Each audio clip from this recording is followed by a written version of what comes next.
Comment amplifier une sensation de bonheur et diminuer une sensation parasite? Nous allons commencer par voyager dans une de vos images préférées. Allez-y, choisissez un souvenir heureux ou exaltant, se passant en plein jour ou en pleine lumière. Un moment qui vous a transporté.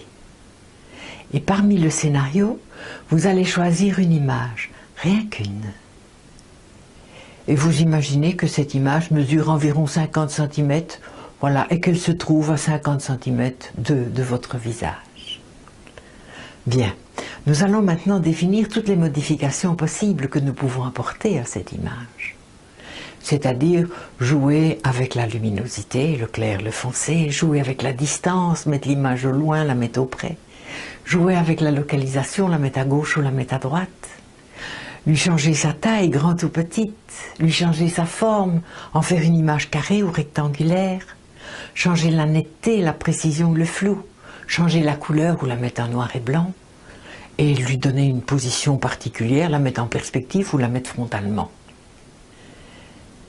Maintenant que vous avez saisi ce qu'il convient de faire, vous allez fermer les yeux et procéder à tous ces changements les uns après les autres, en suivant l'ordre que je vais vous proposer.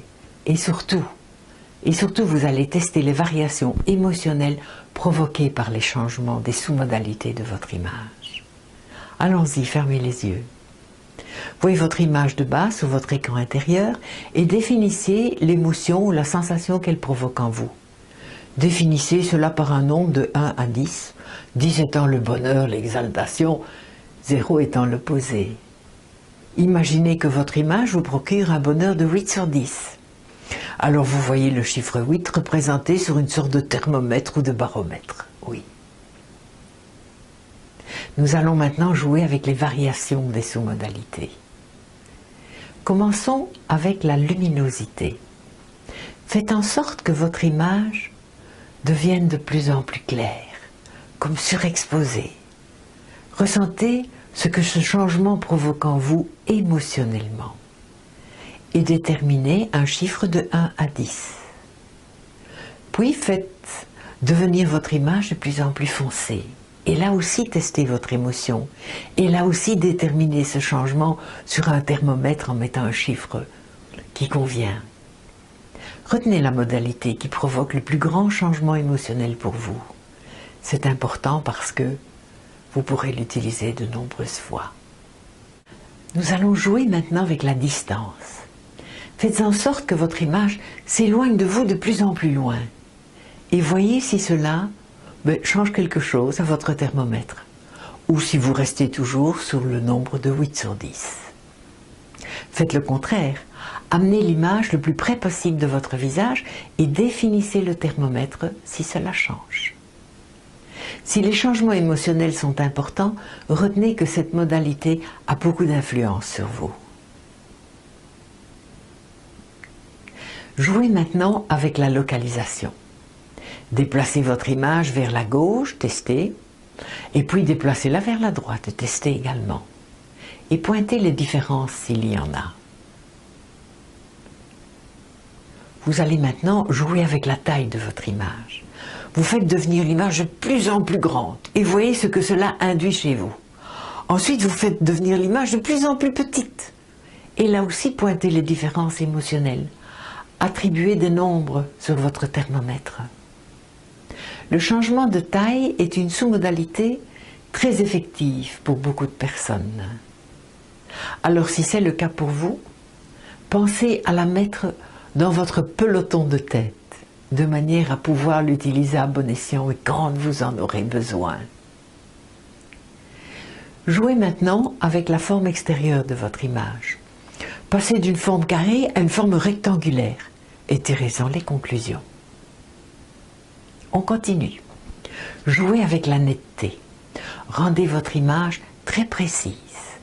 Et puis vous allez la rendre très floue. Et laissez-vous ressentir ce qui vous perturbe le plus ou ce qui vous perturbe le moins. On va jouer avec la couleur. Colorisez davantage votre image. Ressentez l'impact. Ensuite, voyez-la en noir et blanc.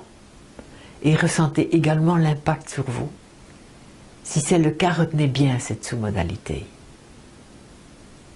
Jouez avec la position, mettez l'image par exemple en perspective, toute plate, comme ça en perspective devant vous, et puis vous la ramenez frontalement. Et voyez ce qui vous convient.